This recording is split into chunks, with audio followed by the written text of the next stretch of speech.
السلام علیکم دوستو، آج میں آپ کو ایک ایسے انسان اور قوم کا واقعہ سنانے جا رہا ہوں جس نے خدائی کا دعویٰ کیا تو اللہ نے ان کا کیا حشر کیا۔ قوم عاد جس کا ذکر قرآن پاک میں بھی موجود ہے۔ یہ قوم سرکش اور نافرمان قوم تھی۔ اللہ پاک نے اس قوم کو ایک عام آدمی سے بہت زیادہ طاقت عطا کی تھی۔ ان سب کے قد کم سے کم 12 گز کے ہوتے تھے۔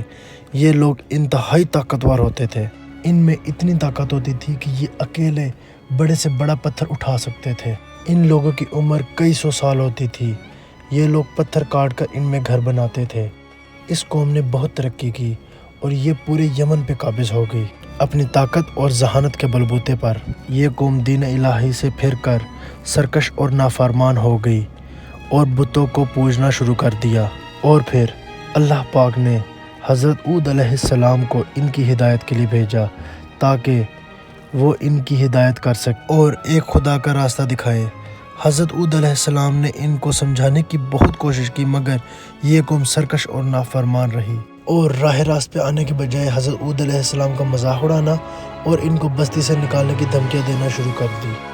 اور جب یہ قوم راہ راست پر نہ آئی تو اللہ نے شدید ترین طوفانوں کے ساتھ ان کو تباہ و برباد کر دیا۔ دوستو، قوم عاد میں 2 بادشاہ ایسے گزرے جو بہت ہی جاہ و جلال والے تھے۔ ان میں ایک کا نام شداد اور ایک کا نام شدید تھا۔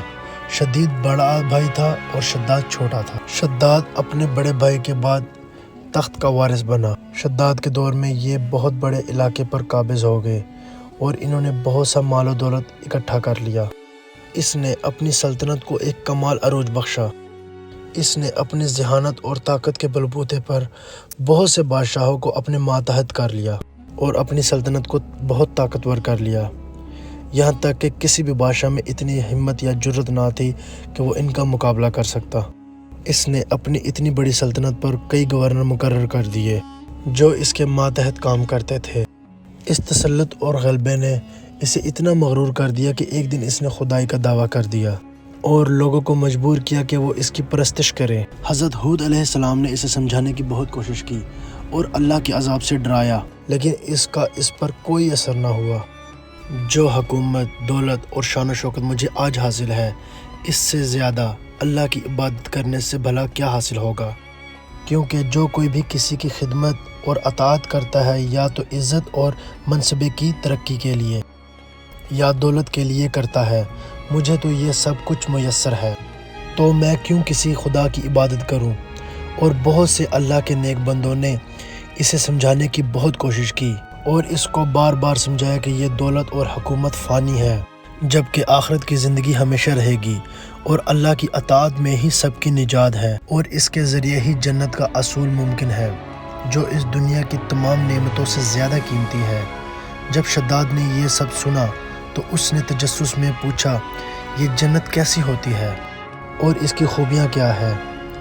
تو ان نصیحت کرنے والوں نے جنت کی وہ صفات جو انبیاء کرام کی تعلیمات کے ذریعے انہیں معلوم ہوئی تھی اس کے سامنے بیان کر دی۔ شداد نے جب یہ سب سنا تو اس نے کہا، مجھے اس کی ضرورت نہیں کیونکہ ایسی جنت تو میں خود بھی بنا سکتا ہوں اس دنیا میں۔ پھر اس نے اپنے 100 گورنروں کو بلایا اور ہر ایک کو 1000 آدمیوں پر مقرر کر دیا اور تعمیر کے سلسلے میں اپنی پسند سمجھا دی اور حکم دیا کہ پوری دنیا کے ماہر تعمیرات کو میرے شہر عدن بھیجا جائے۔ اور اس کے بعد اپنے ماتحت بادشاہوں کو کہا کہ اپنی سلطنت میں موجود سونے چاندی کے کانوں سے اینٹیں بنوا کر عدن بھیجی جائیں۔ یوں کوہ عدن کے پہاڑ کے ساتھ ایک مربع شہر جو 10 کوس چوڑا اور 10 کوس لمبا تھا بنانے کا حکم دے دیا۔ اس شہر کی بنیادیں اتنی گہری کھودی گئیں کہ یہ پانی تک جا پہنچی۔ پھر ان بنیادوں کو سنگ سلیمانی کے ساتھ بھر دیا گیا اور جب بنیادیں بھر کر زمینوں کے برابر ہو گئیں تو ان پر سونے اور چاندی کے پتھروں سے دیواریں بنائی گئیں۔ ان دیواروں کی بلندی 100 گز رکھی گئی۔ جب سورج نکلتا اور روشنی ان دیواروں پر ڈالتا تو نظریں ان دیواروں پر نہیں ٹھہر پاتی تھی۔ اس طرح کی دیوار سے شہر کی 4 دیواریں بنائی گئی۔ پھر اس کے اندر 4000 محل تعمیر کیے گئے۔ ہر محل 1000 ستونوں سے بنا ہوا تھا اور ہر ستون میں ہیرے جواہرات جڑے ہوئے تھے۔ شہر کے درمیان ایک بڑی نہر بھی بنائی گئی جس سے مزید چھوٹی چھوٹی نہریں نکل کر ہر محل سے گزرتی تھیں، اور حوض اور فوارے بھی لگائے گئے۔ ان محلوں کی دیواریں اور فرش یاقوت، زمرد، مرجان اور نیلم سے سجائے گئے۔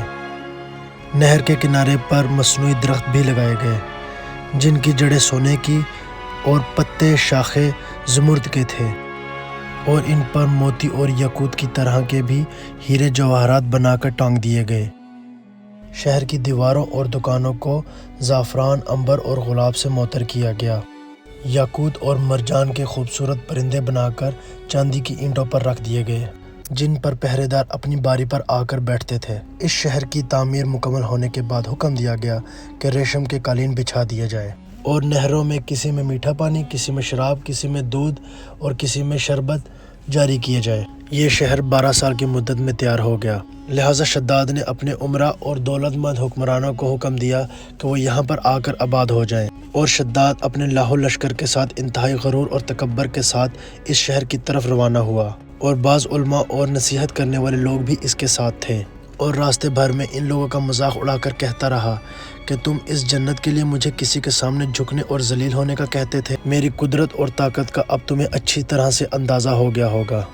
دوستو، اس زمانے میں لوگ بہت ہی لمبی عمر کے ہوا کرتے تھے، جیسے نوح علیہ السلام 900 سال تک زندہ رہے، لہٰذا شداد کو بھی بتایا گیا تھا کہ وہ اتنا لمبا عرصہ زندہ رہے گا، لہٰذا وہ اپنی بنائی گئی جنت میں پہنچنے اور موت سے پہلے اپنی بقیہ زندگی گزارنے کے لیے بہت ہی بےتاب تھا۔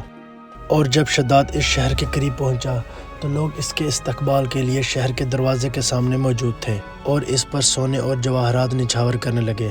اس متکبرانہ انداز اور شان و شوکت کے ساتھ چلتے ہوئے جب وہ شہر کے دروازے تک پہنچا تو ابھی اس نے گھوڑے کی رکاب سے ایک پاؤں نکال کر شہر کے دروازے پہ رکھنا ہی تھا کہ اسے وہاں پر ایک اجنبی شخص دکھائی دیا۔ شداد نے حیرت سے پوچھا کہ تو کون ہے؟ اس نے جواب دیا، میں ملک الموت ہوں۔ شداد نے پوچھا، تو کیوں آیا ہے؟ اس نے کہا، میں تیری روح قبض کرنے آیا ہوں۔ شداد نے کہا، مجھے اتنی مہلت دے کہ میں اپنی بنائی ہوئی جنت دیکھ لوں۔ ملک الموت نے جواب دیا، مجھے حکم نہیں ہے۔ پھر شداد نے کہا، مجھے اتنی ہی مہلت دے دو کہ میں گھوڑے سے نیچے اتر آؤں۔ پھر جواب ملا کہ مجھے اللہ کی طرف سے اس کی بھی اجازت نہیں ہے۔ لہٰذا شداد کا ایک پاؤں رکاب میں اور دوسرا پاؤں چوکڑ پر لگنا ہی تھا کہ ملک الموت نے اس کی روح قبض کر لی۔ پھر اس کے بعد حضرت جبرائیل علیہ السلام نے ایک ہولناک چیخ ماری جس کے نتیجے میں یہ شہر ریت کے طوفان اور زمین میں ایسا دھس گیا کہ اس کا نام و نشان آج تک نہ ملا۔ دوستو، قرآن پاک میں اس کے بارے میں کچھ یوں بیان ہوا ہے، وہ جو ارم تھے بڑے ستونوں والے اور شہروں سے اس کے مانند کوئی شہر شاندار نہ تھا۔ شداد اور اس کے لشکر کی ہلاکت کے بعد وہ شہر لوگوں کی آنکھوں سے اوجھل ہو گیا۔ حضرت عبداللہ بن کلابہ رضی اللہ تعالی عنہ جو ایک صحابی تھے، آپ اتفاق سے ایک بار وہاں چلے گئے اور آپ کا اونٹ وہاں سے فرار ہو گیا اور اس طرف نکل گیا، تو آپ اپنی اونٹ کی تلاش میں اس شہر تک جا پہنچے۔ وہاں 2 بڑے بڑے دروازے موجود تھے جو کسی شہر کے لگتے تھے، اور جب آپ اندر داخل ہوئے تو آپ منظر دیکھ کر بے ہوش ہو گئے اور نیچے گر پڑے۔ ہوش میں آنے پر آپ سوچنے لگے کہ اس شہر کی صورتحال ہو بہو وہی لگتی ہے جو ہمارے پیارے نبی صلی اللہ علیہ وسلم نے شداد کی جنت کے بارے میں بیان کی تھی، اور سوچنے لگے کہ کیا یہ خواب ہے کہ در حقیقت میں نے دیکھ لیا۔ اور پھر وہ اسی حالت میں شہر کے اندر گئے اور انہوں نے دیکھا کہ نہریں اور درخت بالکل جنت کی طرح کے تھے، مگر وہاں پر کوئی انسان نہ تھا۔ آپ نے وہاں سے کچھ جواہرات اٹھائے اور واپس چل پڑے، یہاں تک کہ اس وقت کے دارالخلافہ دمشق میں آپ پہنچ گئے۔ حضرت امیر معاویہ رضی اللہ تعالی عنہ وہاں پر موجود تھے۔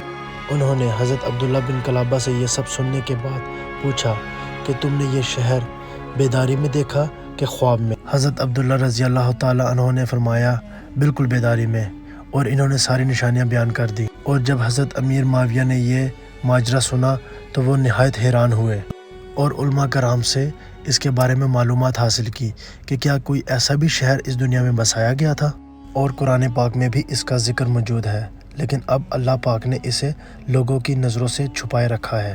اور مزید بتایا کہ نبی اکرم صلی اللہ علیہ وآلہ وسلم نے فرمایا کہ میری امت میں سے ایک آدمی اس میں جائے گا، وہ چھوٹے قد اور سرخ رنگت کا ہوگا، اور وہ اپنے اونٹ کو ڈھونڈتا ہوا اس شہر میں جا پہنچے گا، اور اس شہر کے عجائبات کو دیکھے گا۔ حضرت امیر معاویہ نے جب یہ ساری نشانیاں حضرت عبداللہ بن کلابہ رضی اللہ تعالی عنہ میں دیکھی تو فرمایا واللہ یہ وہی شخص۔ دوستو، یہ واقعہ ان لوگوں کے لیے نصیحت ہے جو یہ سمجھتے ہیں کہ وہ اللہ کی شان اور طاقت کا مقابلہ کر سکتے ہیں اور دولت اور طاقت میں اتنے مغرور ہو جاتے ہیں کہ خود کو خدا سمجھنے لگتے ہیں، اور پھر اللہ رب العزت ان کو اتنا مجبور کر دیتا ہے کہ وہ اپنی جنت میں ہی قدم نہیں رکھ پاتے۔ بے شک انسان کا اپنا مال ہی اس کے لیے فتنہ ہے۔ ایسے لوگوں کے لیے اللہ پاک نے قرآن پاک میں فرمایا ہے مگر انسان سرکش ہو جاتا ہے جبکہ وہ اپنی تئیں سخی دیکھتا ہے، کوئی شک نہیں کہ اسے تمہارے پروردگار کی طرف ہی لوٹ کر جانا ہے۔ تو دوستو، اگر آپ کو یہ ویڈیو پسند آئی ہو تو اسے لائک کریں اور اس چینل کو سبسکرائب کرنا مت بھولیے گا۔ ملتے ہیں اگلی ویڈیو میں۔ اللہ حافظ۔